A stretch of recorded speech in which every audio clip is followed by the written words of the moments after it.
Good evening ആണ്. എൻ്റെ പേര് ബെൽനി, സ്വദേശം കോഴിക്കോട് ജില്ലയിൽ താമരശ്ശേരിയാണ്. പേര് ഞാൻ ഒന്നുകൂടി പറയാം, ബെൽനി എന്നാണ്. ബെന്നി എന്ന് നിങ്ങൾ കേട്ടിട്ടുണ്ടാവും, അതിന്റെ നടുവിൽ ഒരു എല്ല് കൂടുതലാണ്. ഈ പേര് എനിക്ക് മാത്രമേ കേട്ടിട്ടുള്ളൂ. അതുകൊണ്ട് പല സ്ഥലത്തും ഞാൻ 2 തവണ എൻ്റെ പേര് പറയാറുണ്ട്. ബെൽനി പറഞ്ഞാൽ പിന്നെയും ചോദിക്കും, എന്നിട്ട് സാർ പറയൂ. ഞാൻ കഴിഞ്ഞ ദിവസം ട്രെയിനിൽ പോകുന്ന സമയത്ത് എന്നോട് പരിചയപ്പെട്ടു, എന്നോട് പേരെന്താന്ന് ചോദിച്ചാൽ ഞാൻ ബെൽനി എന്ന് പറഞ്ഞു. അവിടെ ഒന്നുകൂടി പറയാൻ പറഞ്ഞു. അപ്പൊ ഞാൻ വീണ്ടും പറഞ്ഞു ബെൽനി എന്ന്. അവിടെ ചോദിച്ചു ഭാര്യയുടെ പേരെന്താന്ന് ചോദിച്ചു. ഞാൻ പറഞ്ഞു സ്നിഗ്ധ എന്ന് പറഞ്ഞു. ഒന്നുകൂടി പറയാൻ പറഞ്ഞു, സ്നിഗ്ധ എന്ന് പറഞ്ഞു. കുട്ടികളുടെ പേര് ഞാൻ ചോദിക്കുന്നില്ല എന്ന് പറഞ്ഞു. അപ്പോ എനിക്ക് നിങ്ങളോട് ഈ ഓപ്പർച്യൂണിറ്റിയെ കുറിച്ച് പറയാനുള്ളത്, എന്തിന് ഞാൻ ഇതിനകത്തേക്ക് വന്നു? ഒരുപക്ഷെ ആ ചോദ്യത്തിന് ഉത്തരം കിട്ടിയ നിങ്ങളിനകത്തേക്ക് ഉത്തരമാവുമെന്ന് ഞാൻ പ്രതീക്ഷിക്കുന്നു. സത്യത്തിൽ പണം ഉണ്ടാക്കാൻ തന്നെ വന്നതാണ്. ഞാനൊരു സാധാരണ കൃഷിക്കാരന്റെ മകനാണ്. അതുകൊണ്ട് തന്നെ ഒരു കർഷകന്റെ പ്രയാസങ്ങളെല്ലാം നന്നേ ചെറിയ പ്രായം മുതലേ അനുഭവിച്ചു വളർന്നതാണ്. എന്റെ അച്ഛന്റെ ബഹുഭൂരിഭാഗം സുഹൃത്തുക്കളും ഇസ്ലാം മത വിശ്വാസികളാണ്, അല്ലെങ്കിൽ മുസ്ലിങ്ങളാണ്. അതുകൊണ്ട് പലപ്പോഴും എന്റെ വീട്ടിൽ ഇഷ്ടംപോലെ ഉസ്താദുമാരൊക്കെ വരാറുണ്ട്. എന്റെ നാട്ടിലെ കച്ചവടക്കാരെ ആളുകൾ നോക്കുമ്പോൾ ബഹുഭൂരിഭാഗവും ഇസ്ലാം മത വിശ്വാസികൾ മുസ്ലിങ്ങളാണ്. ഞാൻ മധുവിന്റെ രാഷ്ട്രീയം പറയാൻ തെറ്റിദ്ധരിക്കരുത്. അപ്പൊ ഞാൻ ഒരു ദിവസവും അച്ഛന്റെ സുഹൃത്തായ ഉസ്താദിനോട് ചോദിച്ചു, അല്ല ഉസ്താദെ, എന്തുകൊണ്ടാണ് നിങ്ങൾ ആൾക്കാർ മുഴുവൻ ഈ കച്ചവടക്കാരാവുന്നത്? ഒരു കച്ചവടത്താണ് താല്പര്യം കൂടുതൽ. അപ്പൊ ഉസ്താദ് പറഞ്ഞു, വെല്ലി ഞങ്ങൾ മദ്രസ വിദ്യാഭ്യാസം മുതൽ പറയുന്നുണ്ട്, ലോകത്ത് ഏറ്റവും നല്ല ഇജാറത്ത് എന്ന് പറയുന്നത്, ലോകത്ത് ഏറ്റവും നല്ല തൊഴിൽ എന്ന് പറയുന്നത് സിജാറത്താണ്, കച്ചവടമാണ് എന്ന്. അപ്പൊ ലോകത്ത് ഏറ്റവും മികച്ച തൊഴിലാണ് കച്ചവടം എന്ന് ചെറിയ പ്രായത്തിലെ ഞങ്ങൾ പഠിപ്പിക്കുന്നതുകൊണ്ട് കുട്ടികൾക്ക് കച്ചവടത്തോട് താല്പര്യമുണ്ട്. ഇത് പഠിക്കാൻ ചിലപ്പോൾ ഇസ്ലാം മത വിശ്വാസികൾ മദ്രസയിൽ പോയിട്ടുണ്ടാവും. എനിക്ക് ഉസ്താദ് എന്റെ വീട്ടിൽ നിന്ന് പഠിപ്പിച്ചാണ്. അപ്പോ ഇതെനിക്ക് അന്നേ കത്തിയിട്ടുണ്ട്. ഇത് കച്ചവടം ചെയ്യുന്നവരാണ് പണം ഉണ്ടാക്കുന്നത്, ലോകത്തെ വലിയ പണക്കാർ മുഴുവൻ ബിസിനസ്സുകാരാണ് ഞാൻ ചെറിയ പ്രായത്തിലെ മനസ്സിലാക്കിയിട്ടുണ്ട്. പക്ഷേ എന്റെ അച്ഛൻ അനുഭവിച്ച പ്രയാസങ്ങളൊന്നും ഞാൻ അനുഭവിക്കാതിരിക്കാൻ വേണ്ടി അച്ഛൻ എന്നെ നേരത്തെ പഠിപ്പിക്കുന്ന ടെക്നിക്കൽ വിദ്യാഭ്യാസത്തിലേക്ക് പറഞ്ഞത്. ഞാന് മെക്കാനിക്കൽ എഞ്ചിനീയറിംഗ് കോഴ്സാണ് ചെയ്തത്. അപ്പൊ സാങ്കേതിക വിദ്യാഭ്യാസത്തിൽ കോഴ്സ് കഴിഞ്ഞാൽ ഇത്രയും പെടുത്തൊരു ജോലി കിട്ടും. പക്ഷേ നമ്മുടെ വിദ്യാഭ്യാസ രീതിയിൽ ഒരു വലിയ കുഴപ്പമെന്ന് പറയുന്നത്, പണ്ട് ബ്രിട്ടീഷുകാരൻ തുടങ്ങി വെച്ച, അന്നത്തെ മെക്കാളെ കുറിപ്പ് തുടങ്ങി വെച്ച, അവന് കുറെ തൊഴിലാളികൾ ഉണ്ടാക്കേണ്ട വിദ്യാഭ്യാസമാണ് ഇന്നും നടത്തിക്കൊണ്ടിരിക്കുന്നത്. ഇന്ത്യയിൽ പണക്കാരുണ്ടാക്കാനുള്ള വിദ്യാഭ്യാസം അല്ല നമുക്ക് തന്നുകൊണ്ടിരിക്കുന്നത്.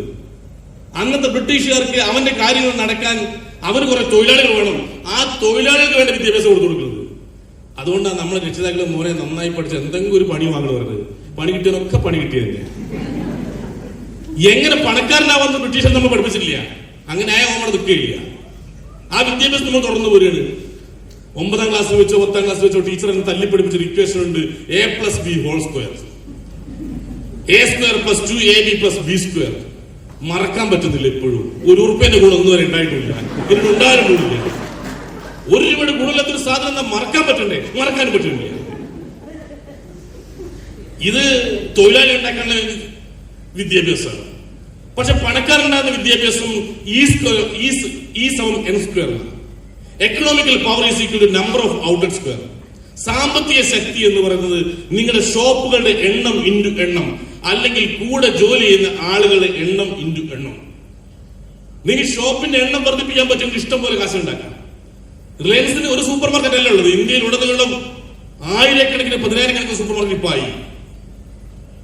ആരാണോ ഷോപ്പിന്റെ എണ്ണം വർദ്ധിപ്പിക്കുന്നത് അവർ പണം ഉണ്ടാക്കാം. ആരാണോ കൂടെ പണിയെടുക്കുന്ന ആളുകളുടെ എണ്ണം വർദ്ധിപ്പിക്കുന്നത് അവർ പണം ഉണ്ടാക്കാം.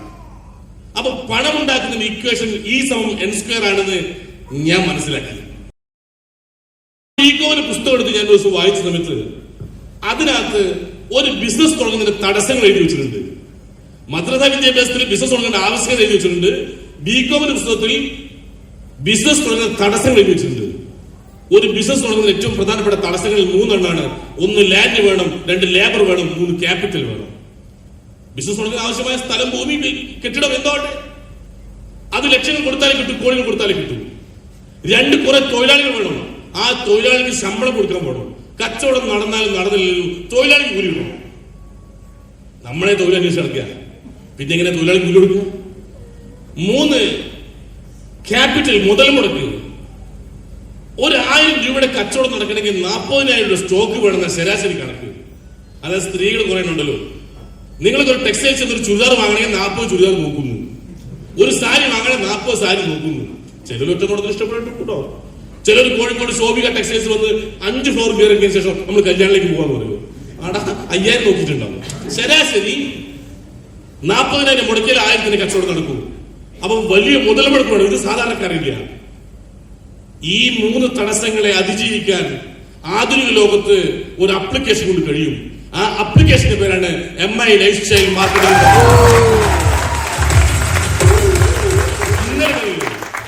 ഞാനും നിങ്ങൾക്ക് മൊബൈൽ ഫോൺ ഉപയോഗിച്ച സമയത്ത് അതിന് ബട്ടണാണ് നമ്മൾ പ്രസ് ചെയ്ത് കൊടുക്കുന്നത്.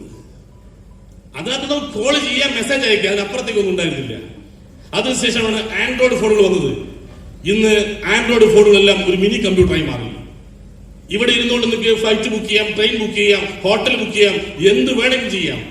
അത്തരത്തിലേക്ക് മൊബൈൽ ഫോണുകളൊക്കെ മിനി കമ്പ്യൂട്ടർ ആയപ്പോ ആ മിനി കമ്പ്യൂട്ടർ ഉപയോഗിച്ചുകൊണ്ട് എനിക്കും നിങ്ങൾക്കും പണം ഉണ്ടാക്കാം. അതിന് ലാൻഡ് വേണ്ട, ലേബർ വേണ്ട, ക്യാപിറ്റൽ വേണ്ട. നിങ്ങൾക്ക് വിൽക്കാൻ ഉൽപ്പന്നം നമ്മുടെ കമ്പനി തരും. ആ കമ്പനിക്ക് പാലക്കാട് ഗോഡൌൺ ഉണ്ട്. അതിന് മുതൽ നമ്മൾ അവർ അടച്ചിക്കോളും. ഉൽപ്പന്നം അവർ തരും, അതിന് സർവീസ് അവർ തരും. ഇനി നമ്മൾ 100 കണക്കിന് ആളെ കൊണ്ടുവന്നല്ലോ, അവർക്കൊക്കെ ആഴ്ചയിൽ കൊണ്ടാണ് വരുമാനം കമ്പനി കൊടുത്തോളൂ. നമുക്കൊരു റിസ്കും ഇല്ല. ഇന്നലെകളിലൊക്കെ നമുക്കൊക്കെ വീട്ടിൽ നിന്ന് മാത്രം ഭക്ഷണം കഴിച്ചാൽ ശീലം, പിന്നെ ഹോട്ടലിലേക്ക് മാറി, പിന്നെ ഹോട്ടലിലേക്ക് പാർസലിന് പറഞ്ഞു. ഇപ്പൊ ഇഷ്ടമുള്ള ഹോട്ടലിലെ പാർസൽ കൊണ്ടുതരുന്ന വിഭാഗം ആളുകളുണ്ട്. സ്വിഗ്ഗി പറഞ്ഞാല്, സൊമാറ്റോ പറഞ്ഞാല് നമുക്ക് ഇഷ്ടമുള്ള ഹോട്ടലിലെ ഭക്ഷണം അവിടെ എത്തും. ഇന്ന് ഏറ്റവും കൂടുതൽ ഭക്ഷണം വിൽക്കുന്ന 2 കമ്പനികളാണ്, ഒന്ന് സ്വിഗ്ഗി, ഒന്ന് സൊമാറ്റോ. പക്ഷേ ഒറ്റ ഹോട്ടലും സ്വന്തമായിട്ടില്ല. ഇന്ന് ഏറ്റവും വലിയ ടാക്സി കമ്പനിയുടെ ലോകത്ത് ഓലയും യൂബറും. പക്ഷെ സ്വന്തമായിട്ട് ഒറ്റ വണ്ടി ഓർക്കില്ല. ഒരു പണം ഉണ്ടാക്കുന്നത് ഈ ആപ്ലിക്കേഷൻ കൊണ്ടാണ്. പ്രിയ സുഹൃത്തുക്കളെ, ആപ്ലിക്കേഷൻ കൊണ്ട് പണം ഉണ്ടാക്കുന്ന കാലഘട്ടത്തിലാണ് ഞാൻ നിങ്ങളുള്ളത്. അതിന്റെ പാസ്വേഡാണ് പ്രധാനം. ഇന്നലെ മലപ്പുറത്താണ് പണം ഉണ്ടാക്കിയത്, ഗൾഫിലേക്ക് പോയിട്ടാ. 18 വയസ്സായ അവൻ പാസ്പോർട്ട് എടുക്കും, അവൻ ഗൾഫിലുണ്ടാവും. ഹലോ, ഇനി മലപ്പുറത്ത് നിങ്ങളൊന്ന് മീറ്റിംഗ് പോയി കാണുന്ന നമ്മുടെ MI ലൈഫ് മീറ്റിംഗ് കണ്ടാൽ നിങ്ങൾക്ക് മനസ്സിലാവും. മലപ്പുറത്ത് മാറ്റം വരുത്താൻ പോകുന്നത് ഇനി പാസ്പോർട്ട് അല്ല, പാസ്വേഡാണ്.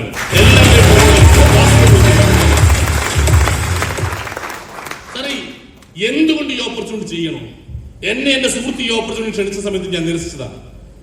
കാരണം എളുപ്പത്തിൽ പണം ഉണ്ടാക്കുന്ന കുറുക്കുവഴി പണം എനിക്ക് താല്പര്യമില്ല. എന്റെ അച്ഛൻ മണ്ണ് പണിയെടുത്തിട്ടാണ് വരുമാനം ഉണ്ടാക്കിയത്. ആ കർഷകന്റെ കണ്ണീരും വേർപ്പും അത് ഞാൻ അനുഭവിച്ചിട്ടുണ്ട്. അതുകൊണ്ട് കുറുക്കുവഴി പണം ഉണ്ടാക്കുന്നത് എനിക്ക് താല്പര്യമില്ല. അപ്പൊ ഇത് പണം ഉണ്ടാക്കാനുള്ള ഷോർട്ട് കട്ടാണ് ഞാൻ ആദ്യം കരുതിയത്. പക്ഷെ ഒന്നുകൂടി നോക്കിയപ്പോ ഇതൊരു പക്ക കച്ചവടമല്ലേ. ഒരു കച്ചവടത്തിലെ മര്യാദകൾ എന്താ? ഞാൻ നിയമത്തെ കുറിച്ച് ചോദിച്ചില്ല കേട്ടോ. നിയമത്തോട് എനിക്ക് വലിയ താല്പര്യമില്ലാത്തതുകൊണ്ടാണ്. കാരണം നിയമം ചിലന്തി വില പോലെയാണ്. ചെറിയ പ്രാണികൾ കുടുങ്ങും, വലിയമാര് വല പൊടിച്ച് രക്ഷപ്പെടും. ചെറിയ കുറ്റം ചെയ്തോ കുടുങ്ങും, വമ്പന്മാർ രക്ഷപ്പെടും. അങ്ങനെയല്ലേ നമ്മൾ കണ്ടോണ്ടിരിക്കുന്നത്. അവിടെ നിയമം അവിടെ നിൽക്കട്ടെ, മര്യാദയെ കുറിച്ച് നമ്മൾ പറയാം. ഒരു കച്ചവടത്തിന് ഒന്നാമത്തെ മര്യാദ മുടക്കുന്ന പൈസക്ക് മൂല്യമുള്ള ഉൽപ്പന്നം കൊടുക്കില്ല. അതുകൊണ്ട് നടക്കുന്നുണ്ടോ? നിങ്ങൾ പണം വാങ്ങി കോടീശ്വരനാക്കാൻ പറഞ്ഞാണോ, അല്ലെ മുടക്കിയ പൈസക്ക് ഉൽപ്പന്നം തന്നാണോ? ആ ഉൽപ്പന്നം മൂല്യമുള്ളതാണോ, വാല്യൂ ഫോർ മണിയാണോ? അത് ഒന്നാമത്തെ പ്രശ്നം. പ്രിയ സുഹൃത്തുക്കളെ, ആദ്യമായി ഒരാൾ ഉൽപ്പന്നം നിങ്ങൾ വാങ്ങുന്നുണ്ടെങ്കിൽ, എന്നോട് വാങ്ങുന്നുണ്ടെങ്കിൽ, അത് ഉൽപ്പന്നത്തിന് ഗുണനിലവാരം കണ്ടല്ല, നമ്മളെ മുഖം കണ്ട, നമ്മളെ ഫേസ് വാല്യൂ. ആദ്യത്തെ ഉൽപ്പന്നം വാങ്ങുന്നത് നമ്മുടെ ഫേസ് വാല്യൂ. അങ്ങനെ എന്റെ മുഖം കണ്ട് പേസ്റ്റ് വാങ്ങിച്ചൊരു ഇഷ്ടം പോലെ ഉണ്ട്. ഹലോ, നിങ്ങൾ ഒഴിവാക്കാൻ പറ്റുന്നുണ്ട്. മുഖത്തിന്റെ ഭംഗിയല്ല പറഞ്ഞത്, നിങ്ങൾ ഒഴിവാക്കാൻ പറ്റുന്നുണ്ട്. നിങ്ങളല്ല പറയുന്നത് ബന്ധുക്കളുടെ സുഹൃത്തുക്കളുടെ അയൽവാസിയാണ്, എങ്ങനെ ഒഴിവാക്കുക? അതുകൊണ്ട് വാങ്ങി ടൂത്ത് പേസ്റ്റ്, അതുകൊണ്ട് വാങ്ങി ടൂത്ത്, അതുകൊണ്ട് വാങ്ങി മറ്റെല്ലാ പ്രൊഡക്റ്റ്. പക്ഷേ അതേ ഉൽപ്പന്നം രണ്ടാമത് വാങ്ങിക്കുന്നുണ്ടെങ്കിൽ അത് ഉൽപ്പന്നത്തിന് ഗുണനിലവാരം കൊണ്ട് മാത്രം. നിങ്ങൾ ഒരു തവണ നിങ്ങളുടെ സുഹൃത്തിനെ വിശ്വസിച്ച് വാങ്ങി ടൂത്ത് പേസ്റ്റ് വായിൽ വെക്കാൻ കൊള്ളാത്താണെങ്കിൽ പിന്നെ എത്ര നല്ല സുഹൃത്തായിട്ട് അയാൾ വാങ്ങുന്നുണ്ടോ? എന്നോട് വേണ്ടായിരുന്നു സഹദേവ എന്നേ പറയുള്ളൂ. അപ്പോ നമ്മൾ ടൂത്ത് പേസ്റ്റ് ഒരു തവണ വാങ്ങിയിട്ട് രണ്ടാമത് വാങ്ങിച്ച ആളുകൾ കൈവെക്കോ? രണ്ടാമത് വാങ്ങിച്ചൊരു ഇത്രേ ഉള്ളൂ. അപ്പൊ കുറെ ആളുകളുണ്ട്. അപ്പൊ ഉൽപ്പന്നം ഗുണമുള്ളത് തന്നെയാ. ഇല്ലെങ്കിൽ ഒറ്റ തവണയെ വാങ്ങുള്ളൂ, പിന്നെ അത് വഴിക്ക് പോവില്ല. അപ്പൊ മുടക്കുന്ന പൈസ മൂല്യമുള്ള ഉൽപ്പന്നമുണ്ട്. ഇനി വാങ്ങി വിറ്റാൽ മാന്യമായ ലാഭം വേണം. ആളുകൾ ഇവിടെ ഒരു തരത്തിൽ കടന്നു വരുന്നത് ഉൽപ്പന്നം വാങ്ങിക്കാൻ കിട്ടാനത്തോടല്ല, ടൂത്ത് പേസ്റ്റ് കിട്ടാനത്തോടല്ല. ഇത് വാങ്ങി വിൽക്കുകയാണെങ്കിൽ ഒരു മാന്യമായ ലാഭം കിട്ടുന്നുണ്ട്. നേരത്തെ സാറ് പറഞ്ഞു ഒരു അടുക്കളയിലേക്ക് 1000 രൂപ അതൊരു വീട്ടമ്മ സമ്പാദിക്കാന്ന്. ശരിയാ, അവരുടെ വീട്ടിലെ ചുറ്റുവട്ടത്തുള്ള അവരുടെ കുടുംബശ്രീയിലെ ഒരു 10-20 പേർക്ക് മാത്രം നമ്മുടെ പേസ്റ്റ് കൊടുത്താൽ, നമ്മുടെ സോപ്പ് കൊടുത്താൽ, നമ്മുടെ ഹെയർ ഓയിൽ കൊടുത്താൽ, നമ്മുടെ ഷാമ്പു കൊടുത്താൽ അവർക്ക് ജീവിക്കാനുള്ള വരുമാനം കിട്ടും. എന്തായാലും ആളുകൾ രാവിലെയും വൈകുന്നേരം പല്ല് തേക്കുന്നുണ്ട്. അത് MI ലക്ഷണം പഠിപ്പിക്കേണ്ട ആവശ്യമില്ല. അതങ്ങനെ അമ്മ പഠിപ്പിച്ചിട്ടുണ്ട്, അച്ഛൻ പഠിപ്പിച്ചിട്ടുണ്ട്, ഉപ്പ പഠിപ്പിച്ചിട്ടുണ്ട്, ഉമ്മ പഠിപ്പിച്ചിട്ടുണ്ട്. നിങ്ങൾ ആ ബ്രാൻഡിനെ മാത്രം ഒന്ന് മാറ്റി കൊടുത്താൽ മതി. അങ്ങനെ നമ്മുടെ വീട്ടിൽ ചുറ്റുവട്ടത്തുള്ള ഒരു 10-20 പേര് നിങ്ങൾ കൊടുത്ത പേസ്റ്റ്, നിങ്ങൾ കൊടുത്ത ഷാമ്പു അത് വാങ്ങി ഉപയോഗിച്ചപ്പോ ഇന്ന് രാവിലെയും വൈകുന്നേരം നമ്മുടെ പേസ്റ്റ് കൊണ്ട് 10-20 കുടുംബം പല്ല് തേച്ചാൽ നമ്മളെ പോക്കറ്റിലേക്ക് പൈസ കയറും. ഇല്ലെങ്കിൽ ഐശ്വര്യയുടെ അഭിലാമച്ചന്റെ പോക്കറ്റിലേക്ക് പൈസ കയറും. ഇതിൽ ഏത് കയറുന്ന നല്ലത്? നമ്മൾ കയറുന്ന നല്ലത്. അതുകൊണ്ട് റീറ്റെയിലും വാങ്ങി വിറ്റാൽ മാന്യമായ ലാഭം കിട്ടും. അതിനുവേണ്ടി വന്ന ഇഷ്ടം പോലെ ആളുകളുണ്ട്, അവർ വരുമാനം ഉണ്ടാക്കുന്നുണ്ട്. നേരത്തെ ഒരു ഗവൺമെന്റ് എംപ്ലോയി എന്ന് പറയുന്നത് കേട്ടു, ഞാൻ എക്സ്ട്രാ ഇൻകം ഉണ്ടാക്കാൻ എന്റെ മക്കളുടെ വിദ്യാഭ്യാസത്തിനാണ് ഈ പണം ഉപയോഗിക്കുന്നത്. നേരത്തെ കുട്ടികൾക്ക് എക്സ്ട്രാ സാധനം വാങ്ങിക്കാൻ വേണ്ടിയാണ് ഞാൻ അതിലേക്ക് വന്നത്. അങ്ങനെ ഒരു അഡീഷണൽ വരുമാനം ആഗ്രഹിക്കുന്ന ആൾക്ക്, അല്ലെങ്കിൽ ഒരു പ്രധാന വരുമാനം ആഗ്രഹിക്കുന്ന ആൾക്ക് വിൽക്കാൻ തയ്യാറുണ്ടെങ്കിൽ പണം ഉണ്ടാക്കാം. വിൽപ്പനക്കാരാണ് പണം ഉണ്ടാക്കുന്നത്. ഹലോ, നിങ്ങൾ പണം ഉണ്ടാക്കുന്നവരാണോ അല്ലോ എന്നറിയണമെങ്കിൽ നിങ്ങളെ കൈയൊന്ന് നോക്കിയാൽ മതി. കൈ ഇങ്ങനെ മലത്തി വെക്കണ വാങ്ങുന്ന കൈയാണെങ്കിൽ ദരിദ്രന്റെ കൈയാണ്, ഈ കൊടുക്കുന്ന കൈയാണെങ്കിൽ പണക്കാരന്റെ കൈയാണ്. ഈ കഴിഞ്ഞ നോമ്പ് മാസത്തിൽ എത്ര പേര് സക്കാത്ത് വാങ്ങിയിട്ടുണ്ടോ അതൊക്കെ ദരിദ്രന്റെ കൈയാണ്. ആരൊക്കെ സക്കാത്ത് കൊടുത്തിട്ടുണ്ടോ അതൊക്കെ ധനികന്റെ കൈയാണ്. എല്ലാവർക്കും ആഗ്രഹമുണ്ട് ഈ മലർന്ന കയ്യെ ഒന്ന് കമഴ്ത്തണമെന്ന്. ഹലോ, ആ ആഗ്രഹമുണ്ടെങ്കിൽ നിങ്ങളെ മലർന്ന കയ്യെ, ഇല്ലാത്ത കയ്യെ, വാങ്ങുന്ന കയ്യെ വിൽക്കുന്ന കയ്യിലേക്ക് മാറ്റിയാൽ പണം ഉണ്ടാക്കാം. ഇത്രയും കാലം നമ്മൾ പേസ്റ്റ് വാങ്ങിയവരാണ്, ഇപ്പൊ പേസ്റ്റ് വിൽക്കുന്നവരാണ്. വിൽക്കാൻ തയ്യാറായോ? പണം ഉണ്ടാക്കാം. അവർക്ക് ഭയങ്കര ലാഭമുണ്ട്. ഇനി ആളുകൾ ഇൻട്രൊഡ്യൂസ് ചെയ്താൽ ചില ആള് പറയണേ എനിക്ക് ഉൽപ്പന്നം വിൽക്കാനൊന്നും ആവില്ല, പരിപാടി നല്ലതാണ്, ഞാൻ 10 പേര് പരിചയപ്പെടുത്തരാം. ആ 10 പേര് വന്ന് ഈ കമ്പനിയുടെ ഉൽപ്പന്നങ്ങൾ വാങ്ങി ഉപയോഗിക്കുകയും വാങ്ങി വിൽക്കുകയും ചെയ്ത് കമ്പനിയുടെ ടേൺ ഓവർ വർദ്ധിപ്പിച്ചാൽ ഒരു നയ പൈസ ഈ കമ്പനി പരിസ്ഥിതി ചെലവാക്കുന്നില്ല. ഒരു TV മാധ്യമത്തില്, ഒരു പത്രത്തില്, ഒരു വാരികയില്, ഒരു മാസികയില് ഈ കമ്പനിയുടെ ഉൽപ്പന്നങ്ങളെ പരസ്യങ്ങൾ കാണില്ല. ആ പരസ്യക്കാർ കൊടുക്കേണ്ട തുകയും ഈ ചാനലുകൾക്ക് കൊടുക്കേണ്ട തുകയും ഈ നിലവിൽ നേരത്തെ പറഞ്ഞ മീഡിയേറ്റേഴ്സ്, ഇന്ത്യ ഉൽപ്പന്നങ്ങൾ എത്തിക്കുന്ന വൻപ പണക്കാരുണ്ടല്ലോ, അവരെ കയ്യിലേക്ക് പോകുന്ന തുകയും ഈ നാട്ടിലെ സാധാരണക്കാരെ കയ്യിലേക്ക് കൊടുക്കും കമ്പനി.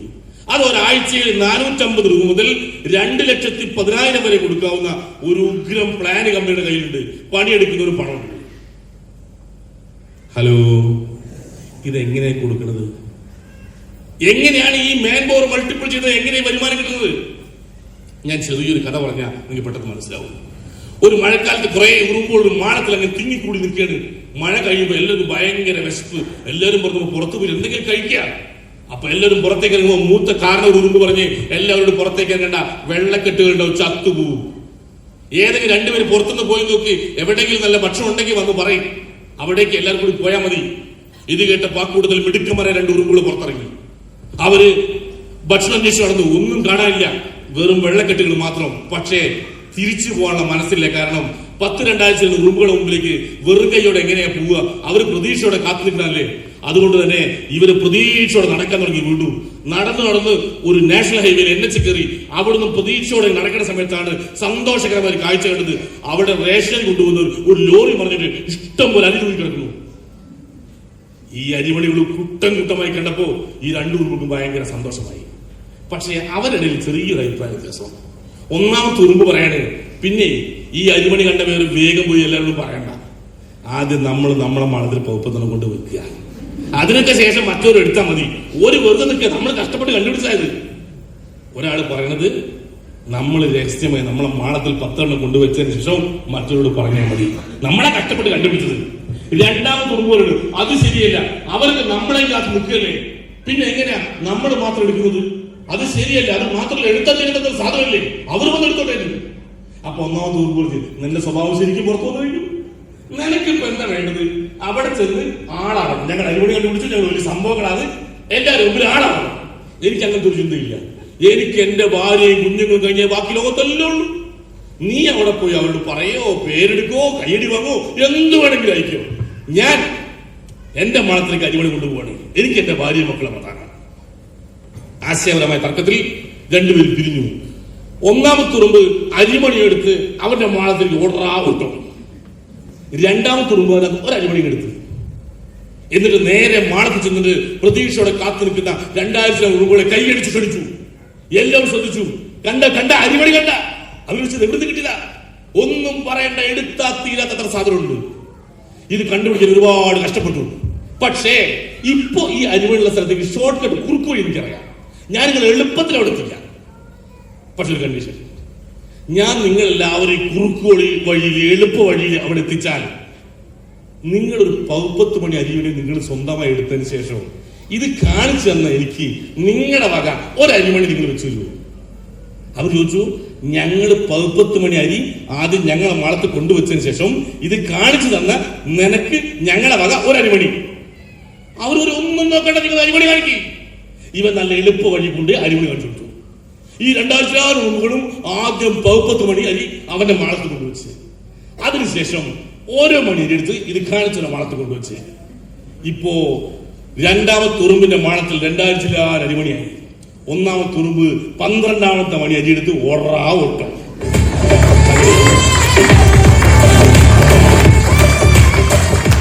എന്റെ ചോദ്യം അതാണ്, ഇതിൽ ഏത് ഉറുമ്പിനാ ബുദ്ധിയുള്ളത്? രണ്ടാമത്തെ ഉറുമ്പിന്. ആ രണ്ടാമത്തെ ഉറുമ്പ് നിൽക്കുന്ന ന്യായം.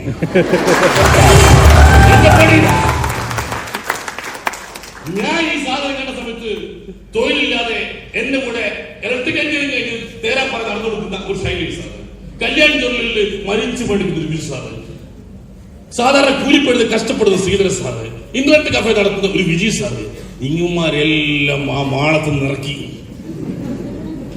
അവരെല്ലാം അരിമണി കൊണ്ടുവച്ചു. അവരെ മാളത്തില് 4% കമ്പനി കൂട്ടിവെച്ചു. വെള്ളിയാഴ്ചപ്പോ പല തുള്ളി പെരുവെള്ളം എന്ന് പറഞ്ഞതുപോലെ അത് കൂട്ടിയപ്പോ ആഴ്ചക്ക് 2.10 കിട്ടി.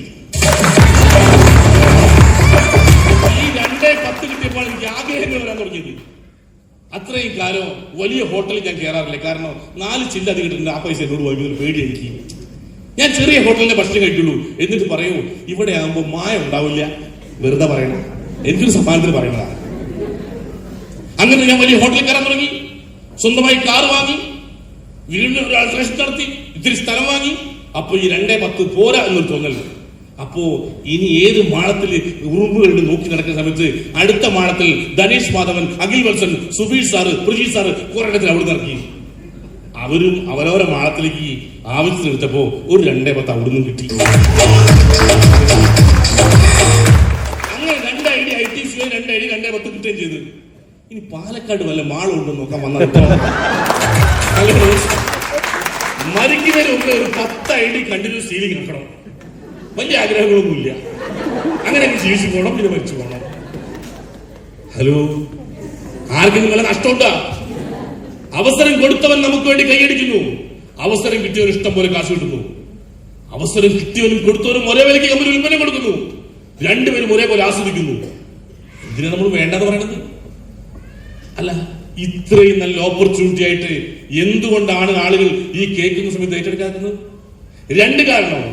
1 പേടി, 2 മടി. ഇത് കൊടുത്താൽ വല്ല പ്രശ്നം ഉണ്ടാകുമോ? ഇത് കുടിച്ചാൽ മറ്റേ കുഴഞ്ഞു വീഴോ? അത് നേരത്തെ സാറ് പറഞ്ഞു, ഞാൻ എക്സ്പ്ലെയിൻ ചെയ്യാൻ പോണില്ല. സുഹൃത്തുക്കളെ, പേടിയും വേണ്ട, മടിയും വേണ്ട. ഈ പേടി ഉണ്ടാവുന്നത് ഒഴിവാക്കണമെങ്കിൽ ഒറ്റ കാര്യം ചെയ്താൽ മതി. മാക്സിമം ട്രെയിനിങ് അറ്റൻഡ് ചെയ്താൽ ഈ ഇൻഡസ്ട്രിയെ കുറിച്ച്, ഉൽപ്പന്നങ്ങളെ കുറിച്ച് നല്ല അറിവ് കിട്ടും. ആ അറിവ് നിങ്ങൾ പേടി മാറ്റും. ഈ അറിവ് നിങ്ങൾക്ക് കിട്ടിയില്ലെങ്കിൽ നിങ്ങൾക്ക് പേടി, നിങ്ങൾ പേടി മറന്ന മറ്റോ എന്തെങ്കിലും വരില്ല. ഒരു ദിവസവും ഒരു ഭാര്യ ഭർത്താവ് കുടുംബമായി ജീവിച്ചു പോകും. ഭർത്താവിന് ചെറിയ സംശയം, എന്റെ ഭാര്യയ്ക്ക് വേണ്ട മാതിരി ചെവി കേൾക്കുന്നില്ലേ, ഒരു കേൾവി ശക്തി കുറഞ്ഞതുപോലൊരു സംശയം. ജോലി കഴിഞ്ഞ് വീട്ടിലേക്ക് പോകുന്നതിന് വേണം ഡോക്ടറെ അടുത്ത് കയറി പറഞ്ഞു, എന്റെ ഭാര്യയ്ക്ക് പണ്ടത്തെ പോലെ ചെവി കേൾക്കില്ല സാറേ, ചെവിയിൽ ഒട്ടിക്കാൻ വല്ല ഡ്രോപ്സ് ഉണ്ടാകുന്ന വെച്ചു. ഡോക്ടർ പണ്ടത്തെ പോലെ ഒന്നും കേൾക്കാൻ പറ്റില്ല. എത്ര ദൂരത്ത് നിന്ന് കേൾക്കുന്നതൊക്കെ അറിയാതെ എങ്ങനെ ഞാൻ മരുന്ന് എഴുതുന്നത്? ചെവിയല്ലേ പോയാ പോയില്ലേ. അതുകൊണ്ട് എത്ര ദൂരം ചെവി കേൾക്കുന്ന അറിയാൻ മാത്രമേ എനിക്ക് എന്തെങ്കിലും ചെയ്യാൻ പറ്റുള്ളൂ. എന്നാൽ ഞാൻ നാളെ വരാൻ തോന്നുന്നു.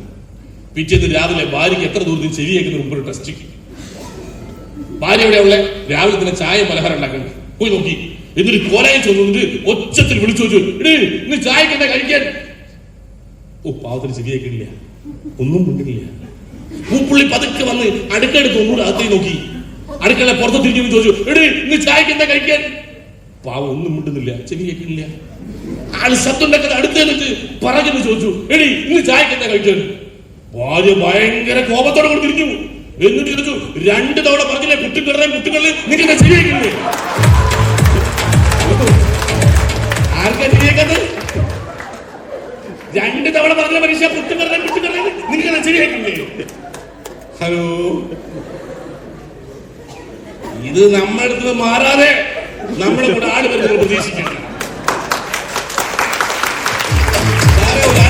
സമയത്തായിരിക്കും പ്ലാൻ പറയാനുണ്ട്. ഒരു കമ്പനി ഉണ്ട്, മികച്ച കമ്പനി, MI ലൈഫ്സ്റ്റൈൽ മാർക്കറ്റിംഗ്, മികച്ച ഉൽപ്പന്നങ്ങളുണ്ട്. അത് പറയുന്നത്, മാമ നിങ്ങൾ MI ലൈഫ്സ്റ്റൈൽ മാർക്കറ്റിംഗ് കേട്ടിട്ടുണ്ടോ? എന്തേ നീ അടുത്ത് കുടിയോ? ഞാൻ കുടിക്കുന്നു. പണി നിർത്തി നമ്മള് ടെസ്റ്റ് അടിച്ച് നോക്കിയതാ. 4 ടെസ്റ്റ് അടിക്കാൻ പിന്നെ എണീക്കൂല നമ്മള്. അങ്ങനെ പോയി സംശയം ചോദിക്കേണ്ടതല്ല, സംശയമില്ലാത്ത തരത്തിൽ അവതരിപ്പിക്കേണ്ടതാ. ഈ അവതരണത്തിന്റെ കുഴപ്പം കൊണ്ടാ 1 ആള് വരാത്തായിട്ടാണ്. 2 മടി എന്ന് പറഞ്ഞ മലയാളിനെ പോലെ മടിയുള്ള ആരെങ്കിലും നാട്ടിൽ വേറെ ഉണ്ടാകും. അല്ലെങ്കിൽ ഈ ബംഗാളിൽ നാട് വീഴുന്ന ഇറങ്ങുക. നാട്ടിലേക്ക് കംപ്ലൈന്റ് ബംഗാൾ വരുന്നതിന് കാരണം എന്താ? പണിയെടുക്കുന്നവരാ. നമ്മൾ മടി എന്ന് പറഞ്ഞ ഒടുക്കത്തെ മടി. ഒരു കഥ പറയുന്നത് പെട്ടെന്ന് മനസ്സിലാവും. പണ്ട് ഒരു രാജാവ് ആ രാജ്യത്ത് മടിയന്മാരുണ്ടാവും അറിയാൻ വേണ്ടിയിട്ട് ഒരു വിളംബരം നടത്തി. നമ്മുടെ നാട്ടിൽ മടിയന്മാരുണ്ടെങ്കിൽ അടുത്ത ഞായറാഴ്ച കൊട്ടാരത്തിന് മുമ്പിലേക്ക് വരണം. വരുന്ന എല്ലാ മടിയിലും ഒരു സമ്മാനമുണ്ട്. അതിൽ ഏറ്റവും മികച്ച മടിയന് ഒരു വലിയ പാരിതോഷികം കൊടുക്കും. സൈന്യം എല്ലാ സ്ഥലത്തും പോയി വിളംബരം നടത്തി. ഞായറാഴ്ച രാവിലെ രാജാവ് എഴുതി നോക്കുന്ന സമയത്ത് ആ കൊട്ടാരത്തിന് മുമ്പിൽ വമ്പൻ ക്യൂ. രാജാവ് മന്ത്രിയോട് ചോദിച്ചു, മന്ത്രി നാം എന്തായി കാണുന്നത്? നമ്മുടെ രാജ്യത്ത് ഇത്രയൊക്കെ മടിയന്മാരുണ്ടോ? മന്ത്രി ഒന്നും ഇല്ലാതെ വരില്ലല്ലോ. അപ്പൊ രാജാവ് ചോദിക്കുന്നത്, അല്ല നമ്മൾ ഇതിനകത്ത് ഏറ്റവും വലിയ മടിയനെ എങ്ങനെ കണ്ടുപിടിക്കുക? ഇത്രയും ആൾക്കാരെ ഒരു ടാസ്ക്. നിങ്ങൾ മരത്തിൽ കയറണം, ഉയരത്തിൽ ചാടണം, നീളത്തിൽ ഓടണം എന്ന് പറഞ്ഞു കഴിഞ്ഞാൽ അതൊരു ടാസ്ക്. മടിക്ക് എങ്ങനെ കണ്ടുപിടിക്കാതെ? രാജാവ് ചോദിച്ചു, അല്ലേ എങ്ങനെ ഏറ്റവും വലിയ മടിയെ കണ്ടുപിടിക്കാതെ? മന്ത്രി പറഞ്ഞ്, കണ്ടുപിടിക്കുന്നത് 2ാമത്തെ അല്ലേ, നിങ്ങൾ ആദ്യം എത്ര പേര് വന്നിട്ട് നോക്കി. അപ്പൊ രാജാവ് നടന്നു, മന്ത്രി കൂടെ നടന്നിട്ട് തീരാത്ത ക്യൂ, വമ്പൻ ക്യൂ. അങ്ങനെ നടന്നു കൊടുക്കുന്ന സമയത്ത് പെട്ടെന്ന് രാജാവ് വല്ലാത്തൊരു കാഴ്ച കണ്ടു. ഒരു 7-8 വയസ്സ് പ്രായമുള്ള ഒരു കുട്ടി ഉണ്ട് ആ വരിയിൽ നിൽക്കുന്നത്. രാജാവ് ചോദിച്ചു, അല്ല മന്ത്രി നാം എന്താ ഈ കാണുന്നത്? 8 വയസ്സ് പ്രായമുള്ള കുട്ടിക്ക് മടിയോ നമ്മുടെ രാജ്യത്ത്? 7 വയസ്സ് 8 വയസ്സ് പ്രായം എന്ന് പറഞ്ഞ കുട്ടികൾ ഓടിക്കളിക്കുന്ന പൊട്ടിത്തെറിക്കുന്ന പ്രായമല്ലേ? ഈ സമയത്ത് കുട്ടിക്ക് ഇങ്ങനെ മടി വരുന്നത്. മന്ത്രി നിങ്ങൾ ചോദിക്കും, നിങ്ങൾ കണ്ടില്ലേ, നിങ്ങൾ നോക്കി. രാജാവ് ചോദിച്ചു, മോനെ പേരെന്താ? ആ പേര് പറഞ്ഞു. മോനെ എത്ര വയസ്സായി? അവൻ പറഞ്ഞു 8 വയസ്സ്. അല്ല മോനെ, ഈ 8 വയസ്സ് പ്രായത്തിലെ കുട്ടികൾ ഓടിക്കളിക്കേണ്ട സമയല്ലേ ഈ പ്രായത്തിൽ നിനക്ക് എങ്ങനെ മടി വന്നത്? അവൻ പറഞ്ഞു, എനിക്കല്ല മടി, എന്റെ അച്ഛനാ മടി. സമ്മാനം വാങ്ങാൻ വരാൻ മടിയായിട്ട് മൂപ്പർ എന്നെ കൊണ്ട് പറയാം. അങ്ങനെയുള്ള മടിയന്മാർക്ക് ആഴ്ചയിൽ 2-10 കൊടുത്തേക്കുന്നത് ആരും വിചാരിക്കേണ്ട, ഒരു ഉറുപ്പേ കിട്ടില്ല. മുടക്കുന്ന പൈസ മൂല്യമുള്ള ഉൽപ്പന്നം വാങ്ങി വെക്കുന്നത് മാന്യമായ ലാഭം. ആളുകൾ ഇൻട്രൊഡ്യൂസ് ചെയ്ത് കമ്പനി ടോട്ടൽ ഓർമ്മിച്ചാൽ ആഴ്ചക്ക് 2-10 രൂപ. ചില കമ്പനികൾക്ക് ആൾക്കാരുടെ വാഹനങ്ങൾ പെട്ടെന്ന് വിച്ചാക്കാന്ന് പറഞ്ഞ് മണി ചെയ്ത് ഒരു പരിപാടി നടത്തുന്നുണ്ട്. ആ ഏർപ്പാട് ഇവിടെ ഇല്ല. ഇവിടെ പക്ക കച്ചവടം. ഒരു കുട്ടി പോലും വഞ്ചിക്കപ്പെടില്ല. കാരണം മുടക്കുന്ന പൈസ മൂല്യമുള്ള ഉൽപ്പന്നം കിട്ടും. വാങ്ങി വിൽക്കാൻ തയ്യാറായ മാന്യമായ ലാഭം കിട്ടും. ആളുകൾ ഇൻട്രൊഡ്യൂസ് ചെയ്ത് ഡെവലപ്പ് ചെയ്താൽ നീ കോടീശ്വരനാകാൻ പറ്റുന്ന ഒരു ഗോൾഡൻ ഓപ്പർച്യൂണിറ്റി. ഹലോ, എല്ലാ ദിവസവും വൈകുന്നേരം വീട്ടിലേക്ക് പോകുന്ന സമയത്ത് മക്കൾക്ക് ഇഷ്ടമുള്ളത് എന്താ അത് വാങ്ങിച്ചിരുന്ന സമയത്ത് മക്കൾ ഓടി വരാനുള്ള സാധ്യത ഉണ്ടോ? മക്കൾ അക്കറത്ത് പറമ്പിൽ കളിച്ചുകൊണ്ടിരിക്കുന്ന സമയത്ത് അച്ഛൻ വരുമ്പോ പപ്പ വരുമ്പോ ഡാഡി വരുമ്പോ അടുത്ത കുടുംബ നിന്റെ അച്ഛൻ വരുന്നേ ഒന്ന് വെച്ച് നോക്കൂ. ഒരു കവറിൽ അരിയും മറ്റേ കയ്യിൽ മീനും. അവൻ അവിടെ തന്നെ കളിക്കും. ഹലോ, വല്ല ബേക്കറി സാധനങ്ങൾ കണ്ടാൽ, അല്ലെങ്കിൽ സ്വീറ്റ്സ് കണ്ടാൽ, അല്ലെങ്കിൽ ടോയ്സ് കണ്ടാൽ അവർ ഓടി വരും അല്ലേ? ഗൾഫുകാർ ഗൾഫിൽ നിന്ന് ഒരു സമയത്ത് കൂട്ടത്തോടെ കുടുംബക്കാർ കൂടെ എന്താ പെട്ടി കണ്ടിട്ടാ? പെട്ടി ഇല്ലാതെ വന്നാൽ തിരിഞ്ഞു നോക്കാൻ ആളുണ്ടാവില്ല നാട്ടിൽ. സാറേ, എന്തെങ്കിലും കിട്ടുന്നുണ്ടെങ്കിൽ മാത്രമേ ആളുകൾ നമ്മളെ കൂടെ നിൽക്കുള്ളൂ. ആളുകൾ ഇഷ്ടമൊക്കെ എന്തെങ്കിലും കിട്ടും വിചാരിച്ചിട്ടാ അല്ലേ? ഒരു ദിവസവും ഒരു പന്നിയും ഒരു പശു ഒരു വീട്ടിൽ ഒരുമിച്ച് വളരുക. ഒരു വീട്ടിൽ ഒരു പന്നിയും ഒരു പശുവുണ്ട്. ഒരു ദിവസം ഈ പന്നി പശുവിനോട് ചോദിക്കരുത്, അല്ല പശു, നമ്മൾ രണ്ടുപേരും ഒരേ വീട്ടിലല്ലേ, നമുക്ക് രണ്ടുപേരും ഒരേ മുതലാളിയല്ലേ, എന്നിട്ട് എന്താ നമ്മളെ മുതലാളിക്ക് നിന്നോട് ഒരു സ്നേഹം കൂടുതൽ? നിന്നെ പശുവായ നിന്റെ തൊഴുത്തിലിടയ്ക്ക് വരും, നിന്നെങ്ങനെ തൊടും, തലോടും. പന്നിയെ എന്റെ അടുത്തേക്ക് ഇന്ന് വരെ വന്നിട്ടില്ല, എന്റെ കൂട്ടിൽ വരല്ല, എന്നെ ഇന്ന് വരെ തലോടിയിട്ടില്ല. അതിന് കാരണം എന്താ? പശു പറഞ്ഞേ, അത് കാരണം എന്താണെന്നറിയോ? അതെ, ഞാൻ ജീവനുള്ള സമയത്ത് ഞാൻ ഇഷ്ടംപോലെ പാല് കൊടുക്കേണ്ട മുതലാളിക്ക്. അവരത് പാലും തൈരും മോരും ഒക്കെ ഇഷ്ടം പോലെ ആസ്വദിക്കുന്നുണ്ട്. പന്നിയായ നീണ്ടല്ല ജീവനുള്ള സമയത്ത് ഒരു സാധനവും കൊടുക്കണില്ല, ആകെ കൊടുക്കുന്നത് ഇറച്ചിയാ, അതും ചത്തതിന് ശേഷം മാത്രം. ചത്തിന് കൊണ്ട് ഒരു വിലയില്ലടാ. ഹലോ, ചത്തതിന് ശേഷം 4 സെന്റ് സ്ഥലവും വീട് എഴുതിച്ചൊരു കാര്യമില്ലാന്ന്. ജീവനുള്ള സമയത്ത് കൊടുത്താലേ മക്കൾക്ക് സ്നേഹം ഉണ്ടാവുള്ളൂ. ഹലോ, അല്ല നമ്മളിപ്പോ പന്നിയാണോ പശുവാണോ? സ്വയം അവിടെ വിലയും ചോദിക്കുന്നത്. പശുവാണ് ആഗ്രഹമെങ്കിൽ മറ്റുള്ളവർക്ക് എന്തെങ്കിലും കൊടുക്കാണ്ടാവണോ? മറ്റുള്ളവർക്ക് എന്തെങ്കിലും കൊടുക്കണേ കയ്യിൽ ആദ്യം വേണോ? ഇല്ലാത്തവരെങ്ങനെ കൊടുക്കുക? ഹലോ, അതിഷ്ടം പോലെ സമ്പാദിക്കാൻ പറ്റുന്ന ഓപ്പർച്യൂണിറ്റിയുടെ പേരാണ് MI ലൈഫ്സ്റ്റൈൽ മാർക്കറ്റിംഗ് പറയുന്നത്. ഇനി എന്തിന് നിങ്ങൾ ഈ ഓപ്പർച്യൂണിറ്റി ചെയ്യണം? അതെ, ഒന്ന് ഇപ്പൊ കിട്ടണം മാത്രമല്ല, 10 ദിവസം കിടന്നുപോയാൽ പാസീവ് ഇൻകം. സത്യത്തിൽ ഡയറക്ട് സെല്ലിംഗ് ഇൻഡസ്ട്രി ഞാൻ ഏറ്റെടുക്കാനുള്ള ഏറ്റവും പ്രധാനപ്പെട്ട കാരണങ്ങളൊന്ന് ഈ പാസീവ് ഇൻകം. ഞാൻ അതിലേക്ക് വരുമ്പോൾ എനിക്ക് 1.5 ലക്ഷം മാസം വരുമാനമുണ്ട്. എന്നിട്ട് ഞാൻ ഇങ്ങോട്ട് വന്നതിന് കാരണം പാസീവ് ഇൻകം നന്നായി സ്ട്രൈക്ക് ചെയ്തു. ലീഡർ പ്ലാൻ പറയുന്ന സമയത്ത് പാസീവ് ഇൻകം 10 ദിവസം നിങ്ങൾ കിടന്നുപോയാലും നിങ്ങൾ ടീം ഉണ്ടാക്കുന്ന ടേൺ ഓവറിന്റെ വരുമാനം വീട്ടിലേക്ക് കിട്ടിക്കൊണ്ടേയിരിക്കും. അതെനിക്ക് കത്തി. കാരണം ഞാൻ കർഷകരമാകാൻ നേരത്തെ പറഞ്ഞല്ലോ. എന്റെ വീട്ടിൽ എന്റെ ചെറിയ പ്രായത്തില് എന്റെ വീട്ടിലേക്കുള്ള പർച്ചേസ് ഒക്കെ മാസത്തിലൊന്ന. അച്ഛൻ കൃഷിക്കാരനായതുകൊണ്ട് നെല്ല് അരി വാങ്ങേണ്ട കാര്യമില്ല. പക്ഷേ സാധനങ്ങൾ വീട്ടിലേക്ക് വാങ്ങി അമ്മ ഒറ്റ ലിസ്റ്റ് കൊടുക്കും. ഇത്ര നീളൊരു ലിസ്റ്റ് ഉണ്ടാവും. 5 കിലോ പഞ്ചസാര, 1 കിലോ ചായപ്പൊടി, 2 കിലോ കടല, 2 കിലോ ചെറുപയർ, 2 കിലോ ഉഴുന്നുപരിപ്പ്, 2 കിലോ ശർക്കര, അങ്ങനെ താഴേക്ക് കടുക് ജീരകം വരെയുള്ള ഒരു ലിസ്റ്റ് ഇത്ര നീളത്തിലുണ്ട്. അങ്ങോട്ട് തേങ്ങ എന്ന് കൊണ്ടുപോയി വിൽക്കുന്നത്, ഉൽപ്പന്നം എന്ന് വിൽക്കുന്നത്, അടക്ക വിൽക്കുന്നത് അന്നേ പർച്ചേസ് ഉള്ളൂ. ദിവസം വാങ്ങൂല, കൂലിപ്പണിക്കാരനല്ല. ആഴ്ചയിൽ വാങ്ങൂല, തോട്ടം തൊഴിലാളിയല്ല. മാസ ശമ്പളം ഇല്ല. അവിടെ 1-ാം തീയതി 2-ാം തീയതി പറയാൻ പറ്റില്ല. എപ്പോ തേങ്ങ വലിച്ചിരിക്കുന്നത്, എപ്പോ അടക്ക വിൽക്കുന്നത്, എപ്പോ ഉൽപ്പന്നം വിൽക്കുന്നത്, അപ്പൊ പർച്ചേസ്. അപ്പൊ അമ്മയുടെ ഒരു നീണ്ട ലിസ്റ്റും ഉണ്ടാവും. ഈ ലിസ്റ്റ് തേങ്ങ കൊണ്ടുപോകുന്ന ഈ ലിസ്റ്റുമായിട്ടാണ് പോവാ. അന്ന് ഇന്നത്തെ പോലെ സൂപ്പർ മാർക്കറ്റ് കയറി നമ്മുടെ ട്രോളിലേക്ക് സാധനം എടുക്കുന്ന രീതിയില്ല. കവർ കെട്ടി വെച്ച സാധനമില്ല. ഈ ലിസ്റ്റ് കൊടുത്ത പേപ്പർ പോന്ന് ഞങ്ങളുടെ വക്കുകളിൽ പറയും, ഇവിടെ എന്താ പറയുന്നത് എനിക്കറിയില്ല, ആ ചാക്കുകളോട് കെട്ടിയിട്ട് ആ പൊതിഞ്ഞാ തരിക. ആ പൊതിഞ്ഞ മുഴുവൻ ചാക്ക് കെട്ടിയിട്ട് എന്റെ വീട്ടിലേക്ക് അച്ഛൻ തലയിൽ ചുമന്നിട്ട് കൊണ്ടുവരുന്ന സമയത്ത് ഇത് കുത്തനെ ഇട്ടുകൊണ്ട് കഴിഞ്ഞാൽ പൊട്ടിപ്പോകും, പേപ്പർ അല്ലേ. അപ്പൊ അമ്മ ചെന്ന് പിടിച്ച് പതുക്കെ താഴെ വെക്കും. അപ്പൊ മൂത്ത മോനെ ഞാനും ഒരു കൈ വെക്കും. ഇതിറക്കി വെച്ച് കഴിഞ്ഞാൽ അടുത്തത് ഇതെല്ലാം കുപ്പിയിലാക്കുക. ചാക്കുന്നെല്ലാം പുറത്തിട്ട് അതിനുശേഷം ഇതെല്ലാം കുപ്പിയിലേക്കും ഭരണിലേക്കും മാറ്റുക എന്ന് പറഞ്ഞത് സത്യം പറയില്ല, എന്റെ വീട്ടിലൊരു ഉത്സവമാണ്. ഇതെല്ലാം കൂടി കാണുമ്പോൾ സന്തോഷമുണ്ടല്ലോ, അത് ഭയങ്കര. അപ്പോ അമ്മയും ഞാനും, എനിക്കൊരു പെങ്ങളുണ്ട്, എനിക്കൊരു അനിയത്തിയുണ്ട്, ഞങ്ങൾ 3 പേരും കൂടെ ഇരിക്കും. അപ്പൊ ഇതെല്ലാം പാത്രത്തിലാക്കാനുള്ള പാത്രങ്ങൾ കൊണ്ടുവച്ചിട്ടുണ്ടാവും. അതിനകത്ത് അമ്മ ഒരു കാര്യം ചെയ്യും, കടല ചെറുപാലൊക്കെ ഞങ്ങൾ ഏൽപ്പിക്കും. അത് കാരണം കുട്ടികളല്ലേ, കുപ്പിയിലാക്കുമ്പോൾ വീട് പോയാലും പിന്നെ എടുത്തിടാം. ചായപ്പൊടി മത്സരം പോയതല്ലേ, അതുകൊണ്ട് അത്തരം പൊടികൾ അമ്മയെ കുപ്പിയിലാക്കുക. 5 കിലോന്റെ ഒരു ഭരണിയുണ്ട്, ആ ഭരണിയിൽ പഞ്ചസാര, 1 കിലോന്റെ കുപ്പിയിൽ ചായപ്പൊടി. ഇതിങ്ങനെ നിറയ്ക്കുന്ന സമയത്ത് അമ്മയ്ക്ക് അതിനിടയിൽ ഒരു സൂത്രപ്പണിയുണ്ട്. 450 ഗ്രാമിന്റെ ഒരു ഹോർലിക്സിന്റെ കുപ്പി എടുത്തിട്ട് ഈ 5 കിലോ പഞ്ചസാര ഭരണിയിൽ നിറയ്ക്കുമ്പോൾ ഇത്തിരി അതെടുത്ത് ഈ ഹോർലിക്സിന്റെ കുപ്പിയിലേക്ക് ഇടും. ചായപ്പൊടി 1 കിലോ കുപ്പിയിൽ നിറയ്ക്കുന്ന സമയത്ത് ഒരു അച്ചാറിന്റെ പേര് ഇത്തിരി ചായപ്പൊടി ഇടും. എന്നിട്ട് അമ്മയുടെ പറയിലേക്ക് മാറ്റി വെക്കും. ഇത്തിരി കഴിഞ്ഞ് നിങ്ങളൊന്ന് പാക്കാക്കി എന്ന് പറഞ്ഞിട്ട് അമ്മ എഴുതിച്ച് പോകുമ്പോ സാരി തൊഴിൽ ഈ സാധനം ചുരുട്ടി പിടിച്ച് ആരും കാണാൻ കൊണ്ടുപോകും. എന്നിട്ട് ഞങ്ങൾക്ക് 10,000 സാധനമുണ്ട്, നെല്ലിലുള്ള സാധനം, ഭയങ്കര ഇരുട്ടാണ്. അതിനകത്ത് ഈ നെല്ലിനുള്ളിൽ എവിടെയോ കൊണ്ട് പുഴുത്തു. ഒരു കുട്ടിക്ക് കണ്ടുപിടിക്കാനാവില്ല, CBI വെച്ചാൽ നടക്കില്ല. അത് കണ്ടുപിടിക്കണമെങ്കിൽ ഈ കൈത്തറക്കുള്ളത് തന്നെ കൊണ്ട് കൈവെക്കണം.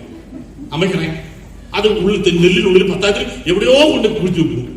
ഇതെവിടെ പോയിന്ന് അച്ഛനറിയില്ല, എനിക്കറിയില്ല, എന്റെ പെങ്കറിയില്ല. പക്ഷെ പോയ വിവരം എനിക്ക് എന്റെ പെങ്ക് അറിയാം.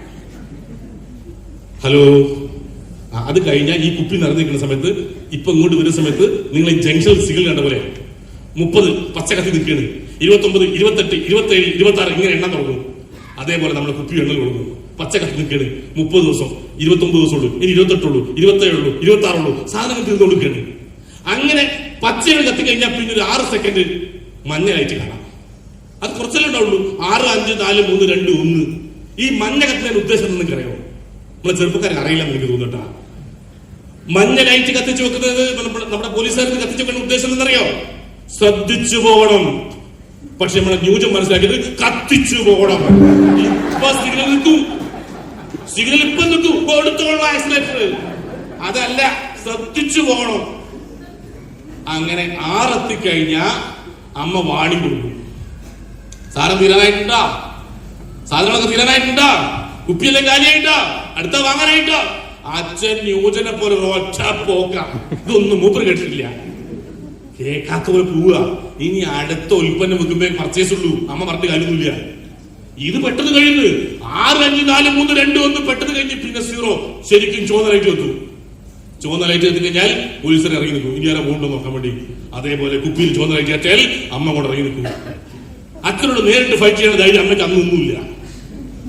അച്ഛനോട് നേരെ കിടക്കാൻ പോയി കഴിഞ്ഞാൽ അതിനു മുമ്പ് ഞാനും എന്റെ പെങ്ങളും കിടക്കാൻ പോയിട്ടുണ്ടാവും. അമ്മ ഒച്ചത്തിൽ വിളിച്ചു പറയും ഞങ്ങളോട്, എന്റെ അച്ഛൻ കേൾക്കാൻ വേണ്ടിയിട്ട്. പിന്നെ നാളെ നേരം എടുക്കുമ്പോ 2 കൂടി ചാടി എഴുതിക്ക് പോരണ്ട. ചായ ഉണ്ടാക്കാൻ ചായപ്പൊടിയില്ല, പഞ്ചസാരയില്ല. ചായപ്പൊടി പഞ്ചസാര ഇല്ലാതെ ചായ ഉണ്ടാക്കാന് എന്റെ അമ്മ എന്നെ മന്ത്രം പഠിപ്പിച്ചെല്ലാം കൂടി പറഞ്ഞത്. എന്റെ അമ്മയ്ക്ക് ഈ മന്ത്രം ഒന്നും അറിയില്ല. ഹലോ, എന്റെ അമ്മ പറയണ്ട, എന്റെ ചെവിയിൽ ഇപ്പോഴും മുഴങ്ങിട്ടത്. ഇത് കേട്ട് കഴിഞ്ഞാൽ അച്ഛൻ മൂക്കില് ശ്വാസം അയക്കൂല. ഒരു യുദ്ധം നടക്കുന്നറിയാം, അച്ഛൻ മിണ്ടൂല. പക്ഷേ ഒരു കഥയും പോകുന്നത് എന്റെ അനിയത്തിണ്ടല്ല, ചെറുത്. അത് അല്ലേട്ടാ, നിങ്ങൾ കേട്ടാ, അമ്മ പറഞ്ഞത് കേട്ടാ, നാളെ രാവിലെ എണീക്കേണ്ടത്. പിന്നെ കണ്ണൂർ ഞാൻ എവിടെ കിടക്കുക. ഞാൻ പറയും മോളെ മിണ്ടല്ലേ, ഇപ്പൊ കിട്ടുമടി. ഓള് പ്രസിഡന്റാക്കി അടി എനിക്ക് ഉറപ്പാ. അതല്ലേട്ടാ, അമ്മ പറഞ്ഞ കേട്ടില്ലേ, രാവിലെ നേരം എടുത്ത പിന്നെ കിടന്നു. ഒന്ന് മോളെ ഇപ്പൊ കിടക്ക, എന്നെ അടി കൊള്ളിക്കില്ല. ഞാൻ എങ്ങനെയോ അതിന്റെ വായ മുറ്റി ഉറക്കും. ഹലോ, അല്ല അടി ഉറപ്പാ. അമ്മ ഭ്രാന്ത് പിടിച്ച് നിൽക്കുക. പിറ്റേ നേരം വിളിക്കുന്ന സമയത്ത് സാധാരണ പോലെ ഞങ്ങൾ എഴുന്നേക്കും. പക്ഷേ ആ സമയത്ത് ചായപ്പൊടി പഞ്ചസാര കുപ്പിയില്ലെങ്കിൽ 10,000 ഒരു പാസീവ് ഇൻകം. അതാ ഞങ്ങൾ കുടിച്ച ചായ. ഹലോ, അത് 10,000 വരും. ഇങ്ങനെ കരുതൽ നമ്മുടെ കമ്പനിക്ക് ഉണ്ടത്. നിങ്ങൾ പണിയെടുക്കാൻ കഴിയുന്ന 10 ദിവസം കടന്നു പോയാൽ ആഴ്ച ഒരു വാരം, ആഴ്ചക്ക് ബുധനാഴ്ചയിൽ നിങ്ങളുടെ പേരിൽ അക്കൗണ്ട് ഇടാൻ ഈ കമ്പനി ഉണ്ട്. കമ്പനിക്ക് കരുതലുണ്ട്. ആ പാസീവ് ഇൻകം അതിനെ വല്ലാതെ സ്ട്രൈക്ക് ചെയ്തു. അടുത്തത് നോമിനേഷൻ ഫെസിലിറ്റി. നാളെ നമ്മൾ ഇല്ലാതെ പോയാലോ? ഞാൻ പ്രവർത്തിക്കുന്ന മേഖലയിൽ ആ സമയത്ത് 2015 ഒരു 1.5 ലക്ഷം മാസ വരുമാനം വാങ്ങി നല്ല സുഖമായി ജീവിക്കുന്ന സമയമാണ്.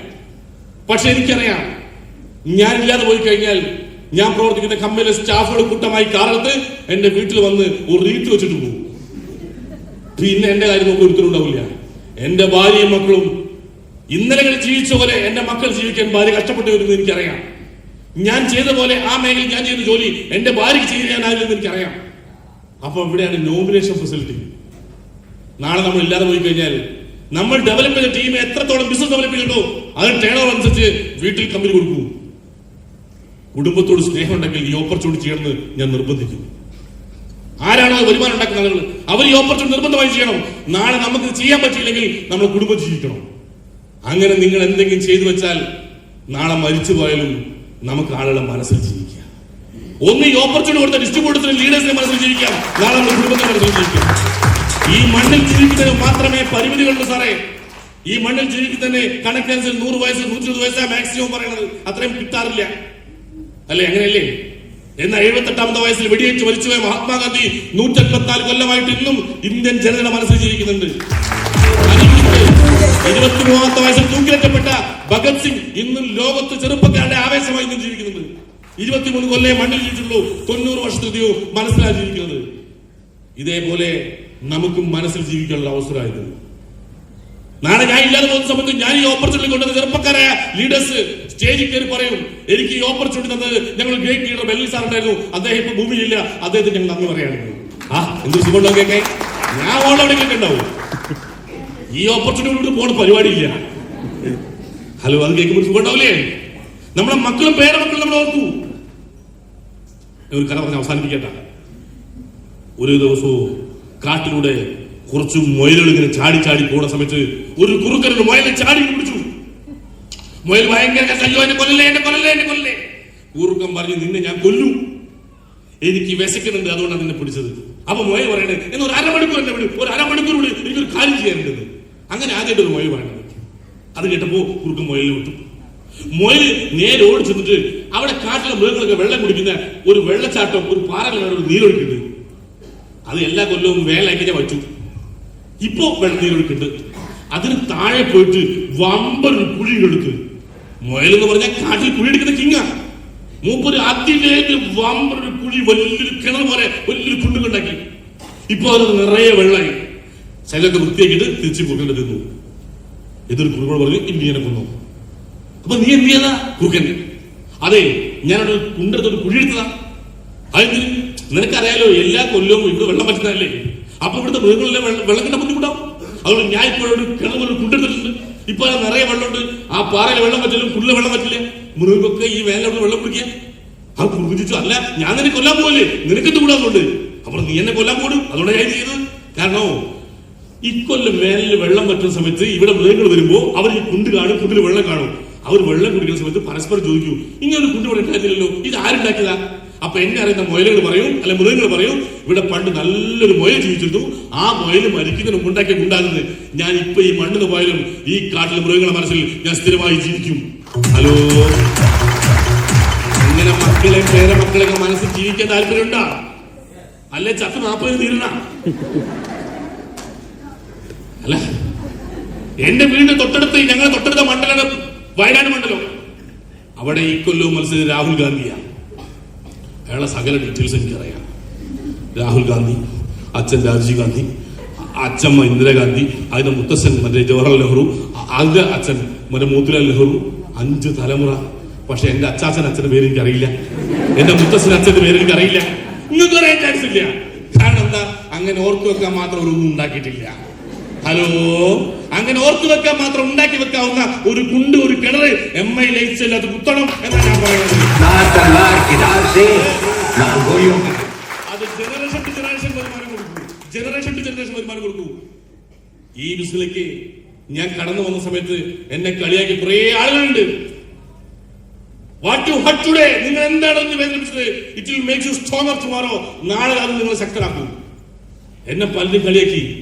ഞാൻ കല്യാണ വീട്ടിലേക്ക് ഒരുപാട് ലേറ്റ് ആയിട്ടാ പോകും, അത്ര സമയം കിട്ടുള്ളൂ നമുക്ക്. അപ്പോ അങ്ങനെ കയറി പോണ സമയത്ത് പറയുന്നൊരു ശബ്ദം, 2 ആരുമില്ല, അവരെന്തോ കഥ പറയാം. പിന്നെ 2 ആരുമില്ല. ഹലോ, എന്നെ കളിയാക്കിക്കൊണ്ടിരിക്കുകയാണ്. എനിക്ക് മനസ്സിലായി, ഓന്റെ കളിയാക്കൽ അവസാനിപ്പിക്കാൻ വേണ്ടി ഞാൻ പോയിട്ട് ഏകദേശം 1 കോടി രൂപയുള്ള ഒരു ഓടി A6 എടുത്ത് മുമ്പിലും ബാക്കിലും 210 നമ്പറും വാങ്ങിയിട്ട് 210 കളിയാക്കി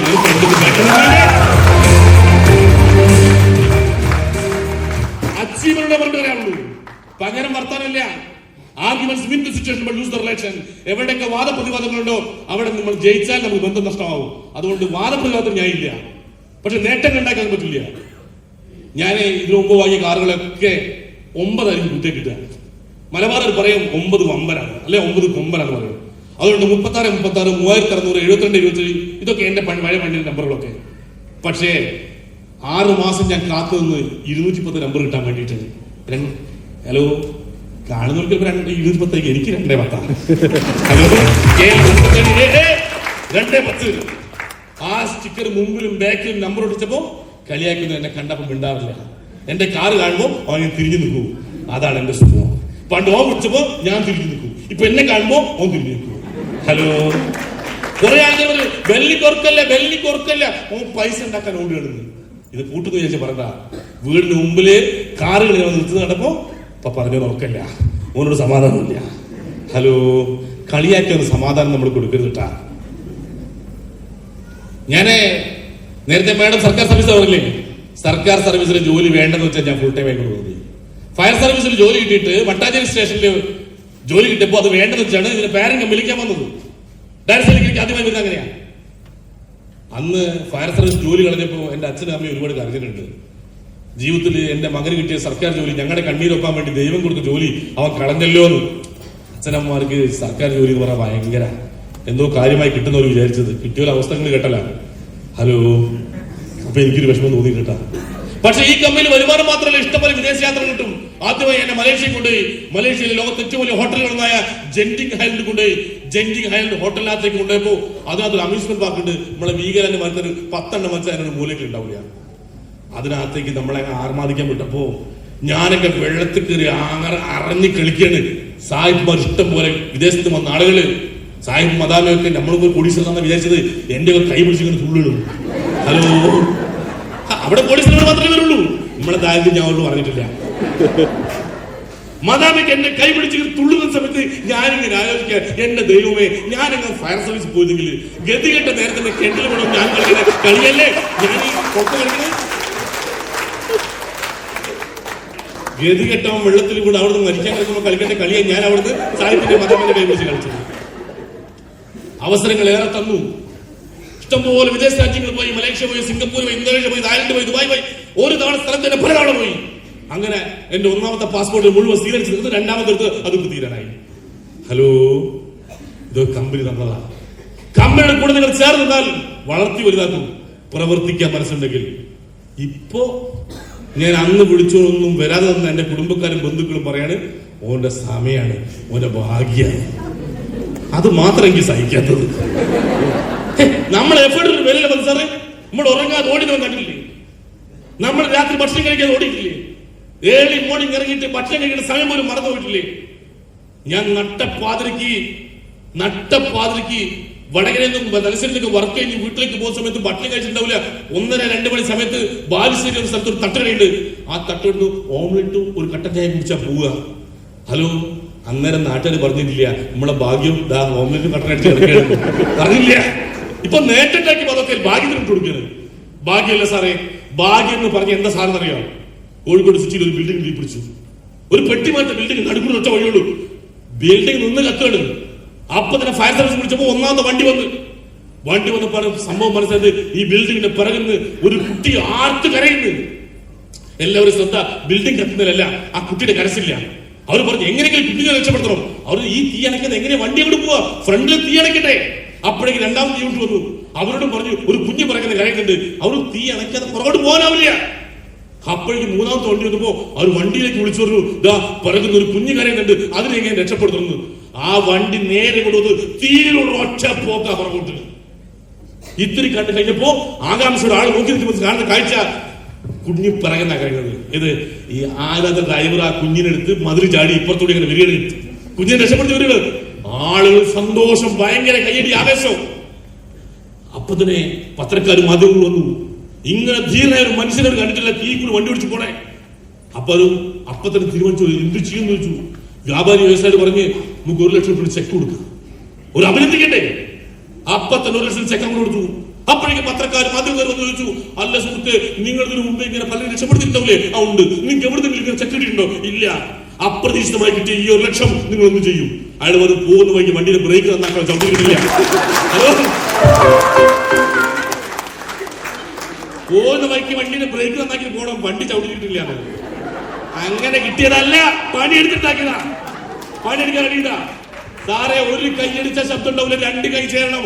ഒരു കൈ നിങ്ങൾ വെക്കാറുണ്ടെങ്കിൽ ഒരു കൈ ഞങ്ങൾ വെക്കാറുണ്ട്. കൂടെ ഉണ്ടെങ്കിൽ ഒരുമിച്ച് വിജയിക്കാം. ഞാൻ ഏതെങ്കിലും ടീമിന്റെ ഭാഗമല്ല, ഞാൻ MILSന്റെ ടോട്ടലിന്റെ ഭാഗമാണ്. ഈ എല്ലാം എന്റെ ടീമായിട്ട് ഞാൻ കാണുന്നത്. ഞാൻ നിങ്ങൾക്ക് ഉറപ്പ് തരാം, നിങ്ങൾ ഇങ്ങോട്ട് ക്ഷണിച്ച ലീഡർക്ക് നിങ്ങൾ കൈനീട്ടി കൊടുക്കുന്നുണ്ടെങ്കിൽ വിജയിക്കുന്നവരെ അവർ കൂടെ പിടിക്കും. ഒരു മഴവെള്ളപ്പാച്ചിൽ വന്ന് രക്ഷപ്പെടാൻ വേണ്ടി ഒരു ഉപ്പയും മോളും അച്ഛനും മകളും കൂടി പാലത്തിൽ കൂടി ഓടുമ്പോ വെള്ളം കുതിച്ചു വരുന്ന കണ്ട സമയത്ത് ഉപ്പ മോട് പറഞ്ഞു, മോളെ ഉപ്പാന്റെ കൈ മുറുകെ പിടിച്ചോളൂ, അച്ഛന്റെ കൈ മുറുകെ പിടിച്ചോളണം, വെള്ളം കുത്തിയൊലിച്ചു വരുന്നുണ്ട്. മോള് പറയാണ്, അത് വേണ്ടുപ്പ, അത് വേണ്ടച്ചാ, നിങ്ങൾ എന്റെ കൈ പിടിച്ചാൽ മതി. മോക്കറിയാം മഴവെള്ളപ്പാച്ചിൽ വന്നു കഴിഞ്ഞാൽ ചിലപ്പോ ഞാൻ അച്ഛന്റെ കൈ പിടിച്ച പിടി വിട്ടുപോകാൻ സാധ്യതയുണ്ട്. പക്ഷെ ആ മനുഷ്യന്റെ കൈ പിടിച്ചാൽ അയാൾക്ക് ശ്വാസമുള്ള സമയത്ത് ആ പിടി വിട്ടുപോകില്ലെന്ന് ഓ കുട്ടിക്കറിയാം. ഞങ്ങളെ കൈ പിടിക്കണ്ട, നിങ്ങളൊന്ന് കൈ നീട്ടി തരുന്നുണ്ടെങ്കിൽ ഞങ്ങൾ പിടിച്ചോളാം, വിജയിക്കുന്നവരെ കൊണ്ടുപോവാം. അങ്ങനെ നിങ്ങൾ തീരുമാനിക്കുന്നുണ്ടെങ്കിൽ മുതൽ മുടക്കുന്ന പൈസക്ക് മൂല്യമുള്ള ഉൽപ്പന്നം കിട്ടി, വാങ്ങി നിൽക്കുന്നവർക്ക് മാന്യമായ ലാഭം കിട്ടി, ടീമിന് ഇൻട്രൊഡ്യൂസ് ചെയ്ത് കഴിഞ്ഞാൽ അതില് നിലയ്ക്കാത്ത വരുമാനം വാങ്ങി, ഒരാളെ വഞ്ചിക്കാതെ പിടിച്ചു പറിക്കാതെ കളവ് പറയാതെ ഒരുമിച്ച് വിജയിക്കാവുന്ന ഒരു ഗോൾഡൻ ഓപ്പർച്യൂണിറ്റിയാണ് ഇന്ന് ആദ്യമായി കേട്ട ആളുകൾ മനസ്സിലാക്കണം. ദൈവത്തിന് പണി കഴിഞ്ഞിട്ടാ നിങ്ങളെ ഏറ്റവും മികച്ച പ്ലാറ്റ്ഫോം കൊണ്ടിരിക്കുന്നുണ്ട്. ഇനി തീരുമാനിക്കേണ്ടത് നിങ്ങളാണ്. ആ ഒരു ശക്തമായ തീരുമാനം എടുക്കുകയും ഒരുമിച്ച് കൈതർക്കുകയും ചെയ്യുകയാണെങ്കിൽ ഈ നാട്ടിലെ സാധാരണക്കാർക്ക് സമാന്തരമായി അണിനിരുന്നുകൊണ്ട് രക്ഷപ്പെടാവുന്ന ഒരു മികച്ച അവസരത്തെ നിങ്ങൾ ഓരോരുത്തരും ഉപയോഗപ്പെടുത്തണമെന്ന് മാത്രം പറഞ്ഞുകൊണ്ട് ഇത്രയും സമയം ശ്രമിച്ച നിങ്ങൾക്ക് എല്ലാവർക്കും കൃത്യമായ നന്ദിയും വിജയാശംസകളുണ്ട്. Thank you very much.